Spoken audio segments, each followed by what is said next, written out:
정말 귀신같이 잡아내더라고요. 그동안 미혼 여성이나 짐이 많다거나 아주 화려하거나 SNS나 뭐 메신저 검색을 많이 해요. 남자친구가 미국에 있는 경우에 SNS에 과도하게 남자친구랑 찍은 사진 올려도 트럼프 대통령 욕한다거나 그런 사례는 굳이 국가 안전과 안보에 위협이 된다고 한다면 표현의 자유가 외국인에게 적용이 되느냐, 그러니까 원하는 대로 다 말을 할 수가 없는 거죠.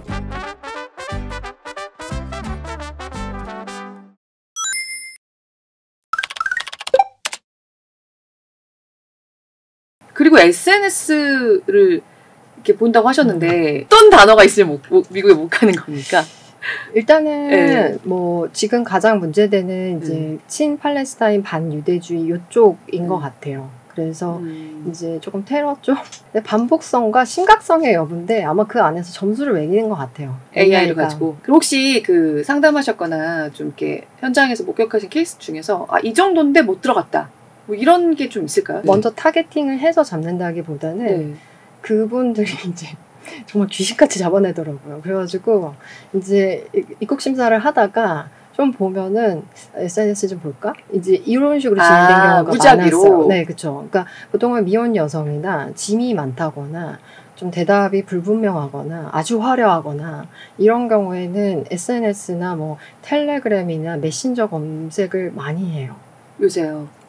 전부터 그랬는데 굉장히 심하죠. SNS 검토는 2019년도부터 이제 좀 더 본격화가 됐죠. 트럼프 일기 때부터. 그때 이제 사건이 발생을 하면서, 그러니까 미국 시민권자랑 혼인했던 그 파키스탄 출신의 약혼자가 들어와서 아주 이제 극테러적인 이제 그 총격 사건을 해서 14명이 사망을 했는데, 근데 그 사람의 SNS를 검토해 보니까 이제 난리도 아니었던 거죠. 그러니까 그걸 검토했다면 괜찮았을 거다. 미국의 국가 안보나 안전의 차원에서는 반드시 필요한 거다라고 보는 거죠.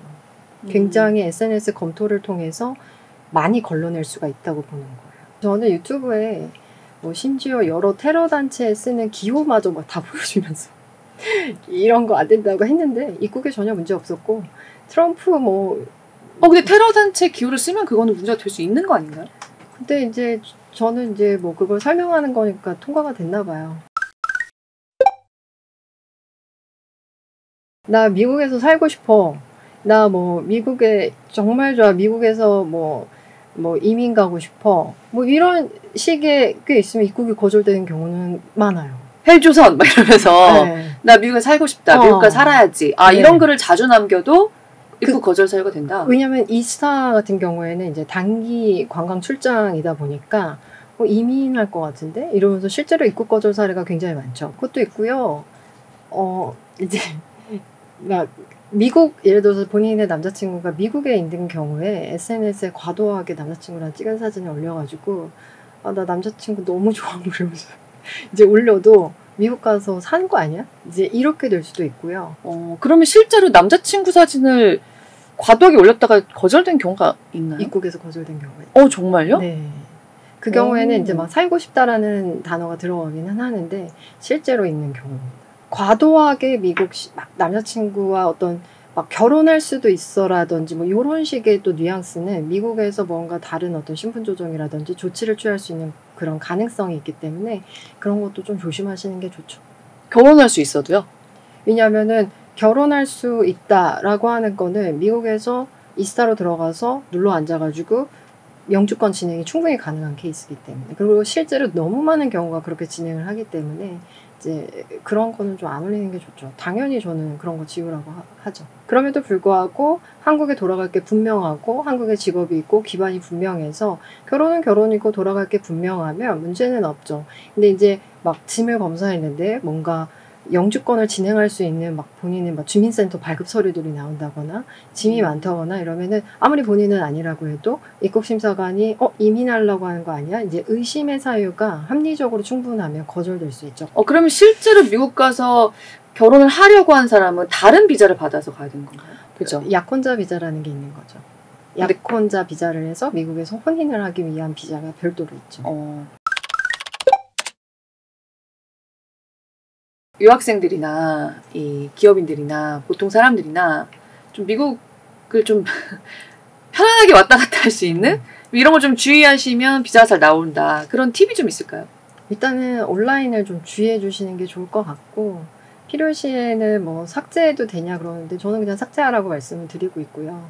그다음에 뭐 계정 복구가 90일이면 된다고 그러면서 또 계정 복구를 거기서 하는 거 아니냐 그러는데 필요시에는 뭐 필요한 댓글 먼저 삭제하시고 이제 뭐 계정을 탈퇴를 하시든 하는 것도 하나의 방법이 될 수 있을 것 같고 그다음에 우선은 이제 그러니까 본인의 미국의 방문 목적에 정확하게 맞는 비자를 선택하시는 게 가장 중요하죠, 일단은.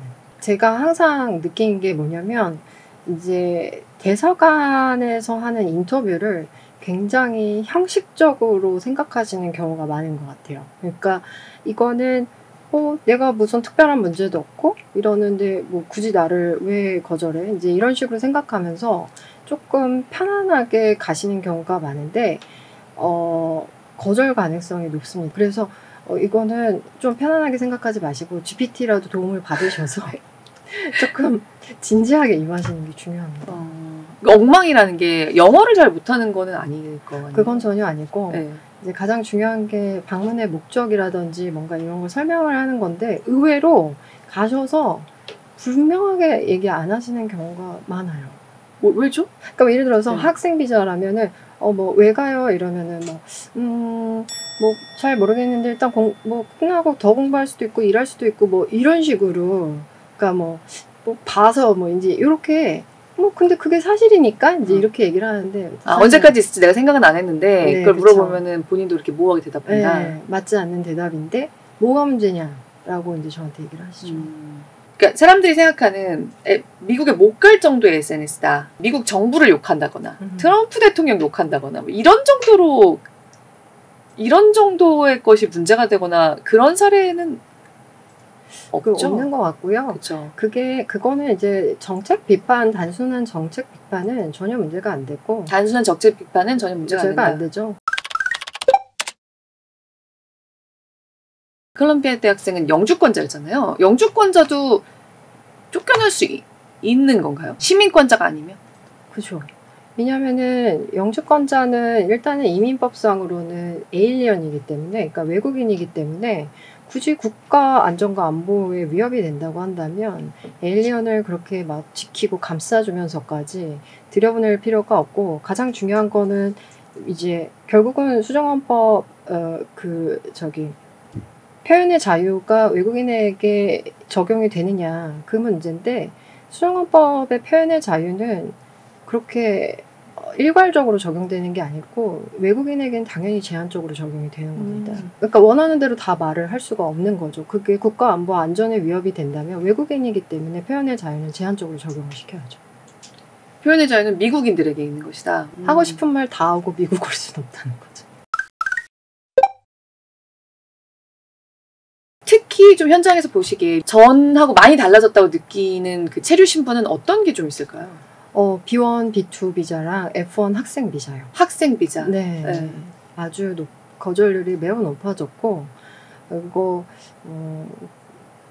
진짜, 이번에 8월과 9월에 새학기가 시작하면서 정말 인터뷰가 많았었는데, 진짜 좋은 대학임에도 불구하고 거절률이 좀 있었어요. 많은 분들이 얘기하는 게, 나는 비자를 너무 주고 싶은데 이렇게 뒤에 가가지고 상사분들이랑 얘기를 하고 오더니 너무 주고 싶은데 좀 못 줄 것 같다. 또는 이제 조금 요거는 좀 검토가 필요하다. 이제 이런 식의 좀 내용을 제가 좀 많이 들었어요. 그러니까 아주 강력한 비자 발급의 매뉴얼이 내려온 것 같고 국무부에서 그래서 거기에 맞춤으로 지금 영사들이 진행을 하는 것 같아요. 이제 그 스탠다드는 굉장히 높아진 것 같고 조금이라도 어떤 방문의 목적이 불분명하거나 좀 문제가 있거나 이러면은 이제 웬만하면 비자 발급을 보류시켜라 라는 어떤 매뉴얼이 있지 않나 싶어요. 근데 중요한 거는 아무 문제가 없으신 거절의 사유가 없으신 분들은 F1 잘 나옵니다. 그러니까 이런 분위기라서 너무 걱정하실 필요는 없어요. 그래서 잘 나오고 다만 거절이 되는 거는 아무 문제 없는 사람 괴롭히는 게 아니고 거절의 사유가 있는데 그게 예전에는 그 거절의 사유를 극복할 만한 방법이 조금 더 많았다면 지금은 좀 더 축소됐다 정도로 생각하시는 게 좋을 것 같아요. 예전에는 거절의 사유가 안 됐던 게 지금은 거절의 사유가 되는 거죠. 예를 들면 음주운전 1회 같은 경우, 뭐 이제 사고가 없는 음주운전 같은 경우에는 바이든 때는 상습 여부만 확인을 했었는데, 근데 그게 지금은 굉장히 큰 거절 사유로 작동을 하고. 아, 그래요? 우리나라 범죄 기록을 다 보나요? 우리나라에서 음주운전을 했어도 미국에 지금 못 간다는 말씀이에요? 그렇죠.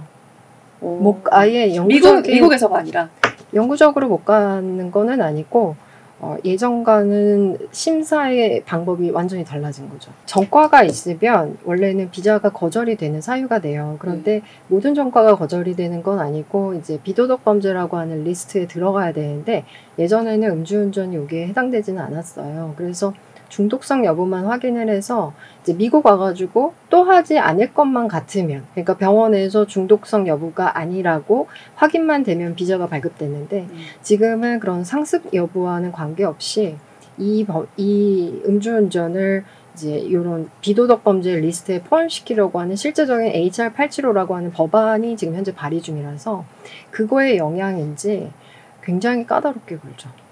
아직 그 법안이 통과된 건 아닌데 하원만 통과. 네, 그냥 현실적으로는 이미 그렇게 적용을 하고 있다. 그렇죠. 근데 이렇게 좀 비자 발급 문턱이 높아지면서 우리나라에서도 이를테면 미국 시민권자가 된 한국인이 자기 친척을 미국으로 뭐 초대해서 영주권을 받고 이런 경우들이 있더라고요. 네. 이런 케이스들은 앞으로 조금 어려워질 거라는 관측이 있는데요. 일단은 트럼프가 1기 때부터 이제 그 가족 초청 영주권을 별로 좋아하지 않았어요. 그러니까 이제 시민권자가 되면은 줄줄이 이제 가족을 초청하다 보니까 이거는 연쇄 이민이다. 굳이 필요하지도 않은 인력이 이민을 계속 미국에 와서 노동시장만 위협을 한다. 이제 원래 좋아하지 않았죠. 근데 이게 그렇게 그 카테고리를 없애려면 또 의회의 승인이 필요한데 이건 행정명령만으로는 불가능하고 항상 그런 이제 원하지만 실제로 그게 진행되기는 어려울 것 같습니다. 결국 법을 바꿔야 되는 부분들은 아무리 트럼프 행정부라도 건드리기가 좀 어려울 것이고. 그쵸. 근데 이제 말하자면 입국할 때 매뉴얼 같은 거가 굉장히 까다로워진 거죠.